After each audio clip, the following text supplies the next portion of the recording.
A recent Bloomberg article sparked a widespread debate in Singapore that the richest 20% of the household hold more wealth than the bottom 80% combined. Behind that headline lies a set of numbers that are genuinely eye-catching.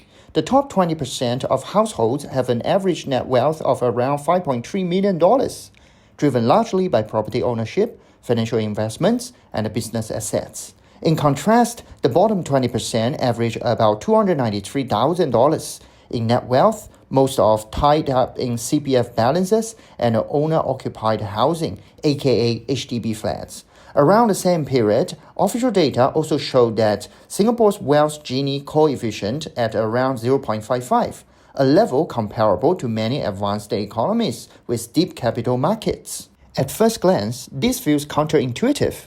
If the economy has recovered strongly after COVID, with GDP growth rebounding to around 5% in 2025, unemployment staying low at roughly about 2%, and the government finances returning to surplus, why many people still feel financially stretched? And why does inequality seem more visible rather than less?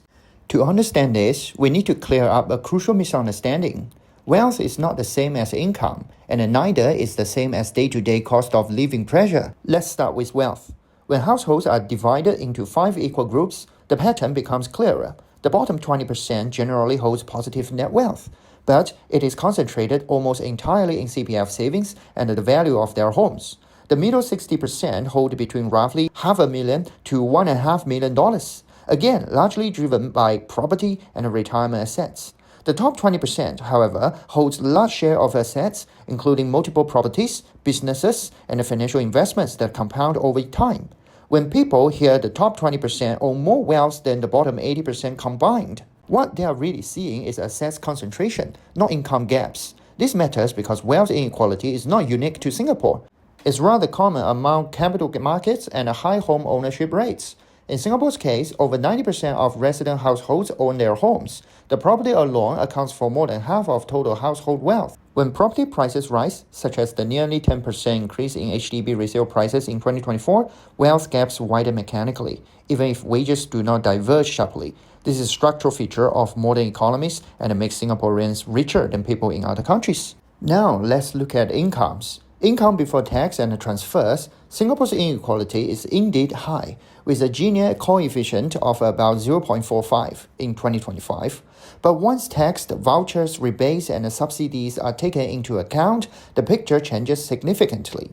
The post-transfer Gini falls to around 0.37. Government redistribution has worked rather well for lower and middle-income households. Data shows that households in the bottom 7 income deciles receive more in transfers than they pay in taxes. The lowest decile gains around $13,000 annually. In contrast, the top 3 deciles are net contributors, with the highest decile paying over $24,000 more in taxes than it receives. In practical terms, this means a significant share of daily consumption for lower-income households is indirectly supported. Without these transfers, many households would suffer deeply. Daily life becomes manageable now, though still tight. This is happening even as median monthly income reaches about $4,160 in 2025, rising in real terms from the year before. This helps explain a paradox many people feel but struggle to articulate. Redistribution has worked in cushioning daily pressure, but it has not changed the underlying cost structure of the economy.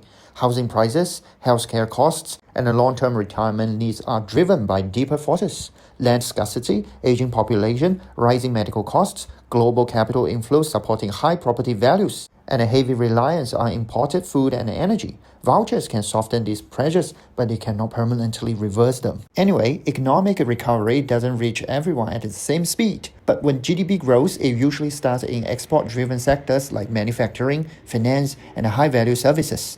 These sectors strengthen the economy first by keeping jobs stable and the government finance healthy. For many households, the benefits come later, not as sudden pay jumps, but as steadier employment, better skills, and more support when things change. As conditions improve, support is shifting, not disappearing. Instead of short-term relief, the focus is now on long-term security, affordable healthcare, stronger retirement savings through CPF, skills upgrading, and help during job transitions.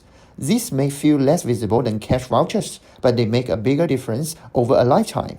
This also helps explain a common feeling many people have. The economy is doing well, but I don't feel it yet. Often, this is about timing. Economic recovery builds strong foundations first, jobs, stability, and public resources, before showing up full in household finances. That process is slower, but it is already happening.